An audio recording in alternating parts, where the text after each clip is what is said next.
روند رو به رشد دو ستدهای بازرگانی ایران عصر صفوی و سودآوری بالای آن سبب شد تا بازرگانان و سوداگرانی از اقوام و ملل گوناگون از جمله مسلمان، ارمنی، هندی، یهودی، کمپانی‌های هند شرقی و غیره وارد فرآیند تجاری حکومت صفویان شوند و نقش فعالی را در این چرخه ایفا کنند. اما در میان همه این دول، اقوام و اقلیت‌ها بیشترین نقش را ارامنه مسیحی داشتند. هدف ما در این پژوهش تحقیق پیرامون تجار و بازرگانان ارمنی عصر صفوی می باشد. سوال اصلی این است که تاجران ارمنی عهد صفوی در کدام کشورها و به تجارت چه نوع کالاهایی می پرداختند؟ سلاطین صفوی با اتخاذ تصمیمات مناسبی مانند برقراری روابط با دول دیگر، پیوند دادن قلمرو خود به مسیرهای اصلی تجارت جهانی و منطقه‌ای، آزادی مذهبی برای خارجیان، حذف و کاهش عوارض گمرکی، ایجاد مقررات گمرکی در جهت تقویت صادرات و واردات کالا، جلوگیری از قاچاق کالا، معافیت‌های تجاری، کاهش مالیات، تعمیر و گسترش شبکه‌های آبیاری یا قنات‌ها، ایجاد و بازسازی کاروانسراها، ساخت پل‌ها، راه‌ها و نگهداری و تأمین امنیت آنها، برقراری ایستگاه‌های حفاظتی در بین راه‌ها، دریافت عوارض راهداری و قلع و قمع راهزنان باعث شدند تا امنیت در سراسر کشور به وجود آید.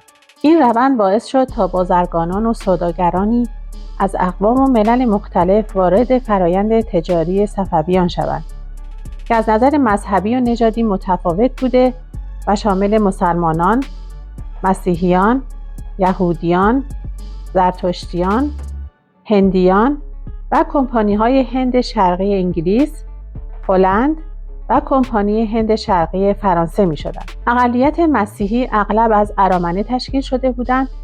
تجار ارمنی به خاطر بصیرتشان در کار تجارت ابریشم و موقعیت مکانی و امتیازهایی که توسط دولت به آنها اعطا شده بود، از دیگر اقلیت‌ها برجسته‌تر بودند و همپای کمپانی‌های هند شرقی به تجارت خارجی می‌پرداختند. درود دوستان، من ارسلان هستم و منم بهاره. به کانال رئال هیستوری خوش اومدید.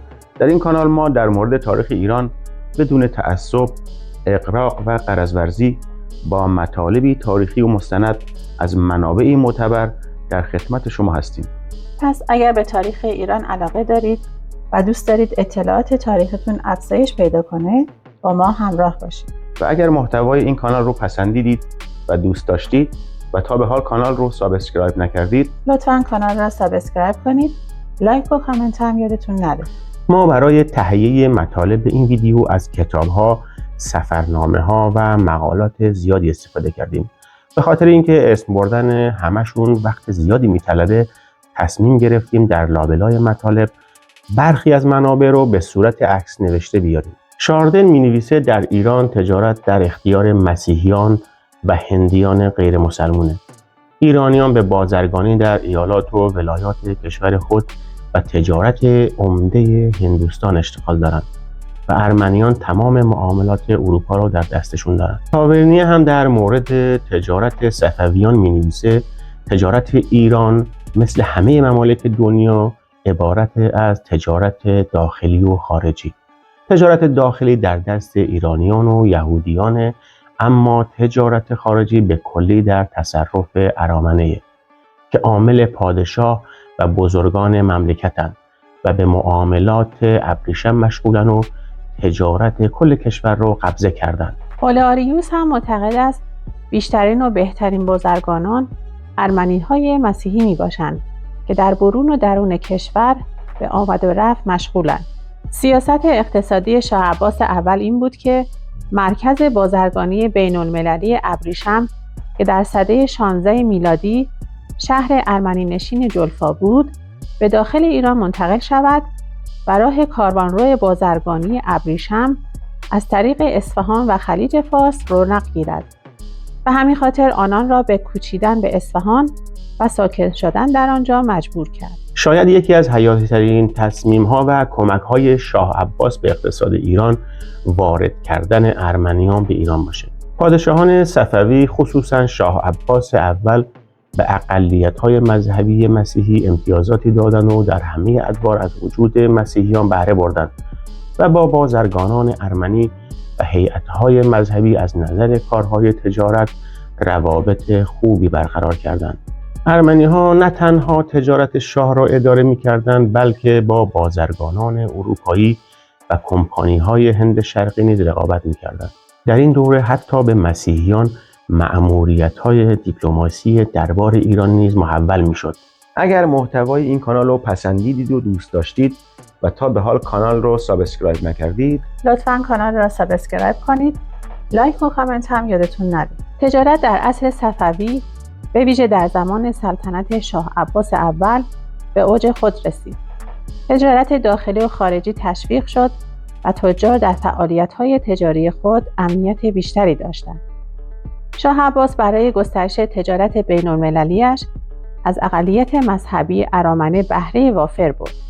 او برای تجار ارمنی امتیازهای ویژه‌ای قائل شده بود و رونق تجارت خارجی ایران در این دوره تا حد زیادی در گرو فعالیت‌های ایرانیان مسیحی و تجار ارمنی جلفای اصفهان بود.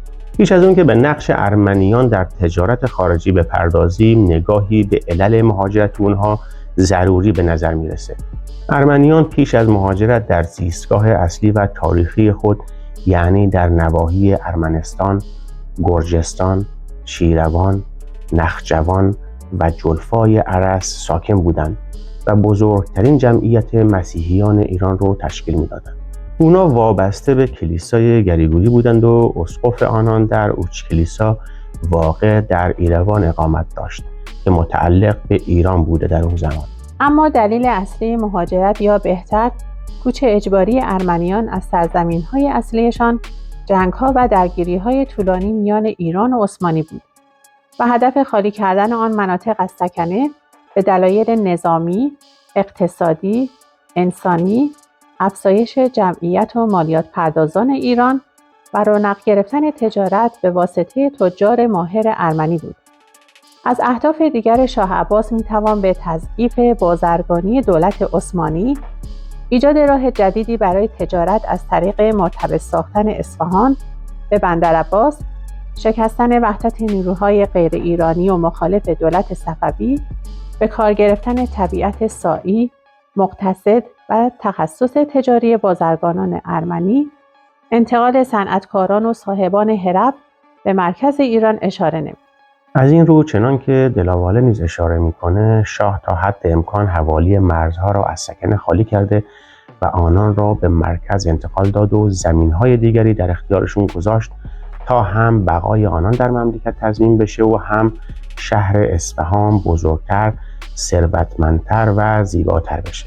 به دلایلی که در بالا گفتیم، شاه عباس در فاصله سالهای 1013 تا 1017 هجری قمری هزاران نفر از ارمنیان را از نواحی مرزی شمال و شمال غربی به مناطق داخلی ایران کوچاند و در شهرهای تبریز، قزوین، گیلان، انزلی، دربند و کاشان اسکان داد. ارمنیان جلفای ارس را که حدود 3000 خانوار بودند در آن سوی زاینده رود اصفهان اسکان داد. شاه عباس در حومه شهر اصفهان در ساحل زاینده رود به ارمنیان مهاجر که عمدتاً از اهالی نخجوان، ایروان و جلفای ارس بودند اجازه داد خانه و کاشانه‌ای برای خود بسازند. آنان نیز برای حفظ نام شهر پیشین خود نام مکان جدید را جلفای نو برگزیدند. شاه امتیازات چشمگیری به بازرگانان و پیشوران ارمنی می‌دهد. حتی اجازه می‌دهد ارمنیان کلیساهای خود را بنا نهند و دادگاه‌های خود را داشته باشند. جلفای نو پس از مدت کوتاهی به یکی از کانون‌های مهم بازرگانی ایران تبدیل شد و بازرگانان ارمنی آنجا که اصطلاحاً خوجا یا خواجه نامیده می‌شدند، در سده 17 و 18 میلادی به عنوان چهره‌های فعال بازرگانی و رونق دهندگان روابط تجاری و اقتصادی ایران با کشورهای اروپایی، هند، عثمانی و روسیه درآمدند. همچنین یک مدرسه بازرگانی در جلفای نو تأسیس شد که در دوران حیاتش بیش از 250 نفر فارغ التحصیل داشته و بازرگانان آینده در این مدرسه به تحصیل حساب، قرائت، کتابت و توصیه‌هایی برای بازرگانی می‌پرداختند. سانسون هم در خصوص امتیازات ارمنیان می‌نویسه شاه ایران از ارامنه و مسیحیان خارجی که برای تجارت به ممالک شاهنشاهی اومیان خراج نمی‌گیره. شرایط مساعدی که دولت ایجاد کرده بود و امتیازاتی که شاه در اختیار بازرگانان ارمنی قرار داد، به خواجه‌های جلفا امکان داد تا فعالیت‌های تجاری، اقتصادی، به ویژه تجارت خارجی ایران را به طور بی‌سابقه‌ای گسترش دهند. متعاقب آن، مرکز تجارت بین‌المللی ابریشم به شهر ارمنی نشین جلفای نو منتقل شد و خواجه‌های آن تبدیل به عوامل عمده انحصار تجارت ابریشم گردیدند. مشارکت فعال ارامنه در تجارت راه دور در دوره صفوی تردید ناپذیره. تمام شاهدان همعصر نقش بسیار مهم ارامنه را در تجارت اواخر دوره صفوی تأیید می‌کنند. حلقه‌های واسطه و کلیدی تجارت داخلی و خارجی ایران عصر صفوی بازرگانان ارمنی بودند. تجار ارمنی در این عصر پیشرفت بسیاری کردند و تونستند در امپراتوری‌های عثمانی، هند و سرزمین‌های اروپایی روابط بازرگانی برقرار کنند و نه تنها به عنوان نماینده تجاری ایران به فروش ابریشم بپردازند، بلکه علاوه بر اینها در فعالیت‌های بازرگانی خودشون هم مستقل عمل می‌کردند. دامنه قدرت تجاری ارامنه خیلی گسترده بود و قسمت اعظم تجارت میان ایران و روسیه در دست آنان بود. همچنین آنها با شهرهای مهم اروپایی، ونیز، مارسی، آمستردام و آسیای شرقی و هند در ارتباط بودند و شبکه قومی و خانوادگی تشکیل می‌دادند که با دارا بودن سرمایه اجتماعی، فرهنگی و دانش در ایجاد و شکوفایی شبکه‌های اقتصادی بسیار موفق بودند. با اینکه ارمنیان در فرانسه خیلی موفق نبودند، ولی در عوض در هلند بهتر توانستند جای پا باز کنند و گروهی از تجار با نفوذ آنها در آمستردام مستقر شدند. شاه عباس تونست با مالکیت انحصاری ابریشم و بهره‌گیری از نبوغ تجاری ارمنیان از طریق رایزنی با کشورهای اروپایی و گشایش نمایندگی‌های فروش ابریشم در هلند، ونیز و لندن تحرکات جدی در نظام تجارت خارجی به وجود بیاره. ابریشم خام و پارچه‌های ابریشمی شاخص‌ترین اقلام صادراتی ایران در زمان شاه عباس اول به شمار می اومدند. تولید، تجارت و صادرات این اقلام در انحصار شاه بود. تا پیش از او ابریشم تولیدی ایران توسط بازرگانان ارمنی که در جلفا در شمال رودرس زندگی می‌کردند، عمدتاً از طریق قلمروی عثمانی به اروپا صادر می‌شد. اما شاه عباس که راه عثمانی را برای صادرات ابریشم خام و پارچه‌های ابریشمی ناامن می‌دانست و نمی‌خواست به دشمن خود عوارض ترانزیت کالا بپردازد، تصمیم گرفت تا ابریشم خام و سایر کالاهای صادراتی خود را از طریق خلیج فارس به اروپا صادر کنند. بازرگانان ارمنی ابریشم خام تولیدی در مناطق مختلف و منسوجات ابریشمی بافته شده در کارگاه‌های سلطنتی اصفهان و سایر مناطق را از راه اصفهان به بندرعباس منتقل و از آنجا به اروپا صادر می‌کرد. بازرگانان ارمنی جلفای نو کارگزاران شاه در صدور ابریشم و معامله با خارج بودند. ارامنه علاوه بر ابریشم تجارت قماش را نیز در انحصار خودشون داشتند. در این گونه موارد سودی که عاید ارمنیان میشد معمولاً در ایران باقی میموند، اما در مورد تجار و شرکت‌های خارجی که شاه از آنها حمایت میکرد چنین نبود. بدون تردید اونا برای ایران در اروپا بازار فروش ایجاد میکردند، ولی در این حال سود حاصل از معاملات را نیز از ایران بیرون میبردند. ارمنیان با خود سکه‌های طلا به ایران می‌آوردند و به سکه رایج تبدیل می‌کردند و از این طریق مبلغی سود می‌بردند و شاه نیز از آن برخوردار می‌گشت. تاورنیه می‌نویسد تمام طلا و نقره ایران از ممالک خارجه، خصوصاً اروپا می‌آید. از عهد سلطنت شاه عباس اول تا دوره شاه عباس دوم، پول نقره در ایران زیادتر دیده میشد، به جهت اینکه تجار ارمنی از اروپا می آوردند و در ایران به سکه مملکتی مسکوت میشد. اما چند سال است پول نقره خیلی کم شده است، زیرا که ارامنه غیر از دوک‌های طلا و سکه چیزی نمی آوردند و جهتش این است که علم و مهارت پنهان کردن پول طلا را در لباس خود آموختند که هم از دزدان و طراران خاک عثمانی در امان بمانند و هم از تفتیش گمرکچی‌های متعدد خلاص شوند. سپاس از همراهیتون که تا پایان ویدیو با ما همراه بودید. اگر محتوای کانال براتون مفید بود و پسندیدید، لطفاً کانال را سابسکرایب کنید. لطفاً ویدیو رو لایک کنید و نظرتون رو هم در کامنت ها برامون بنویسید تا از نقاط قوت و ضعف کارمون آگاه بشیم. حمایت شما انگیزه ما رو چند برابر میکنه تا ویدیوهای بهتری را از نظر کیفی و کمی براتون آماده کنیم و به اشتراک بذاریم. بهروزگار و شادکام باشید. تا ویدیوهای بعدی.